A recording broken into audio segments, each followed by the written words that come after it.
நான் 2019லேருந்து கம்ப்ளைண்ட் பண்ணிக்கிட்டே இருக்கேன். இப்போ வரைக்கும் என் வீட்டு பக்கத்தில் கஞ்சா சப்பலையும் கணேஷ் புயலையும் விற்கிறாங்க. அவர் கட்சி நிர்வாகத்தில் பதவியில் இருக்கான்னு சொல்லி ஆக்ஷன் எடுக்க மாட்டாங்க. காவல்துறையில் இன்றைக்கி வரைக்கும் கம்ப்ளைண்ட் பண்ணி வச்சுருக்கோம். எந்த வேலையுமே பார்க்க விட மாட்டாங்க. எங்கள் கூட சேர்ந்து பண்ணுங்க, இல்லை நாங்கள் இருக்க விட மாட்டோம் அப்படின்னு கூலிப்படையை ஏவி விட்டு உயிருக்கு ஆபத்தை ரொம்ப இது பண்ணுறாங்க. வீட்டிலேருந்து வெளியிலையும் போக முடியல, வெளியிலேருந்து வீட்டுக்குள்ளேயும் போக முடியலை. பொம்பளை பிள்ளைகளுக்கு பாதுகாப்பு இல்லாமல் இருக்குது. நீங்கள் எதாவது நடவடிக்கை எடுத்து எங்கள் வாழ்வாதாரத்துக்கு நஷ்டஈடு வாங்கி கொடுங்க.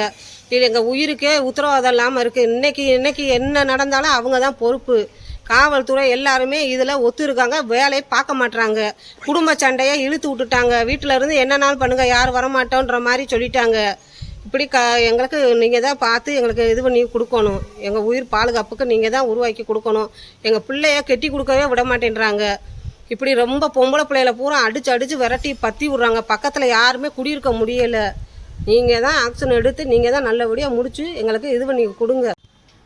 நாங்கள் கோழிக்கடை நடத்திக்கிட்டு இருந்தோம். கூலிப்படையை வச்சு வேலை பார்க்க விட மாட்டுறாங்க. இந்த கஞ்சா பிரச்சனைனால எங்கனையும் வேலை பார்க்க முடியல. பொம்பளை பிள்ளைய வச்சுக்கிட்டு ஆளுங்கட்சிக்காரங்களை வச்சு ரவுடிகளை வச்சு மிரட்டி காவல்துறை எங்கள் மேலே களவு கேஸு போட ரெடி பண்ணுறாங்க. நீங்கள் தான் எங்களை என்னென்னு சொல்லி நீங்கள் பார்த்து இது பண்ணி விடணும், காப்பாற்றி விடணும்.